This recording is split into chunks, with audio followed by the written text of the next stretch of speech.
مچھلیوں کے کاروبار کرنے والے ایک ارب پتی شخص نے جب ایک مچھیرے کو دیکھا تو بڑا حیران ہوا، جو مچھلیاں پکڑنے کی بجائے اپنی کشتی کے کنارے سگریٹ سلگائے بڑے آرام سے بیٹھا تھا۔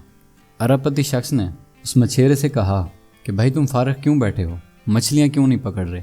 اس نے کہا کہ آج کے دن میں نے کافی مچھلیاں پکڑ لی ہیں، میرے لیے کافی ہیں۔ تو اس ارب پتی شخص نے کہا کہ تمہیں چاہیے کہ تم اور مچھلیاں پکڑو۔ تو مچھیرے نے کہا کہ میں اور مچھلیاں پکڑ کر کیا کروں گا؟ ارب پتی شخص نے کہا کہ تم زیادہ پیسے کما سکتے ہو، پھر تمہارے پاس موٹر والی کشتی ہوگی جس سے تم گہرے پانیوں میں جا کر مچھلیاں پکڑ سکو گے۔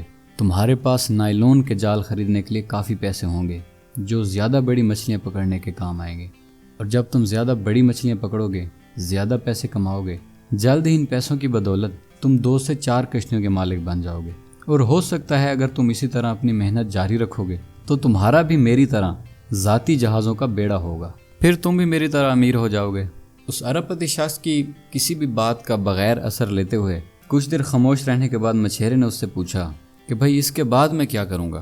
تو اس ارب پتی شخص نے کہا کہ بھائی اس کے بعد کچھ کرنے کو رہ ہی کیا جاتا ہے، آرام سے بیٹھ کر زندگی کا لطف اٹھانا۔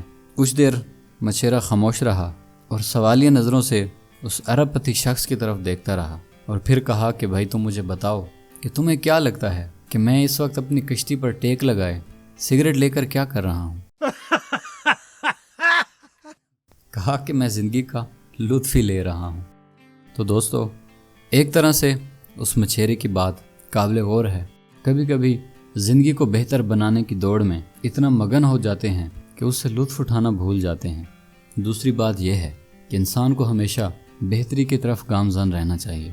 اگر آپ اچھا کما رہے ہو تو بھی آپ اپنی کمائی کو بڑھاؤ، اور اس سوچ کے ساتھ بڑھاؤ کہ آپ کی بڑھی ہوئی کمائی سے کسی اور کو روزگار ملے، کوئی اور بھی آپ کی جگہ پہ آ جائے، تو یہ بڑھایا ہوا قدم آپ کو زندگی کے لطف اور سکون دونوں مہیا کرے گا۔